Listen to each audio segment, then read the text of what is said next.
Normally, I'm not so hasty to make a video about an emerging deck. I really want to get some games in with it first to make sure it's worth talking about, but this one's just different for some reason. I'm not sure exactly what it is, but I'm loving it. Today's video is taking the time to break down one of the more interesting innovations in Lorcana of recent memory, coming fresh off the press from Ducky. If you're not familiar with Ducky, they are currently the top ranked player in the entirety of Pixelborn, which would suggest they probably know what they're talking about when it comes to Lorcana. They do often regularly stream on Twitch, and they're well worth checking out if you haven't. There's a link for you in the description box below if that catches your fancy.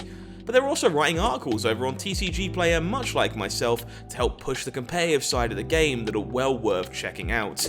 And that's where this deck comes from. Amber Ruby is not a combination we're used to seeing, definitely not an ink that's normally paired with the powerhouses of Amber, but really showing you what can be done if you're willing to put the pieces together and find a new blend of powerful cards. The main build around of this deck is Lantern, a card that's seen sporadic play in some of the Steel Wheel decks, but is normally a bit of a mishmash consensus. People aren't sure if it's good enough to be played or not. In this deck, I think the answer is firmly a yes. We're built around it, and possibly the best Lantern deck I have ever seen, looking to accelerate out some big haymakers turns ahead of schedule rather than going wide. When you're able to play Maui, hero to all on turn number 4, it's very easy to clear away whatever your opponent has been up to at this point, and more importantly, heal that Maui on turn 5 with Rapunzel gifted with healing, and draw yourself a fresh handful of cards. Those aren't the only haymakers you'll see here though. Goofy Daredevil and Tigger Wonderful Thing will give you game into a deck like Emerald Amethyst Evasives by playing evasive characters of your own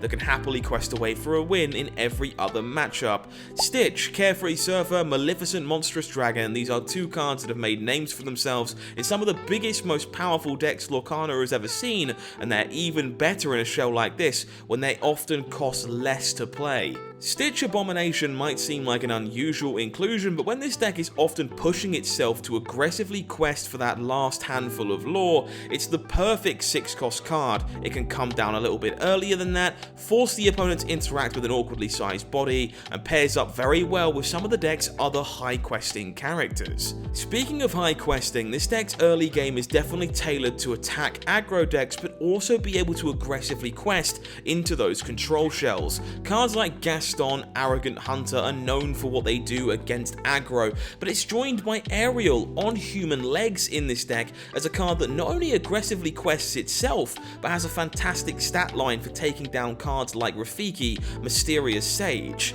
LeFou Bumbler might seem like a very strange inclusion, but when you realise how many of this deck's characters quest for 2 or more, it makes a lot of sense to have a few cheaper cards to play alongside your expensive ones in the late game to threaten to quest for a large amount of lore in one quick burst. LeFou Instigator really shines in this shell. The Amber cards have such large amounts of willpower, and a card like Maui is another fantastic target to untap and be able to challenge with again. And the rest of this deck's supporting cast are just cards that we know are fantastic. Be Prepared is kind of the main namesake of Ruby Amethyst control right now, and a lot of players simply won't play around a copy from you when it looks like you're so happy to play towards the board. But that's not our only removal. We've got a couple of copies of Dragon's Fire tucked in here as well if we really need a cheeky quick answer to a particularly problematic card. You Have Forgotten Me and Be Our Guest are kind of Amber mainstays at this point, letting you dig towards the cards you're looking for in particularly sticky situations, or ripping your opponent's hand to shreds in those more controlling matchups. And these are wrapped up with that single copy of Shield of Virtue to give yourself a repeatable use of LeFou in a deck where it really shines all around.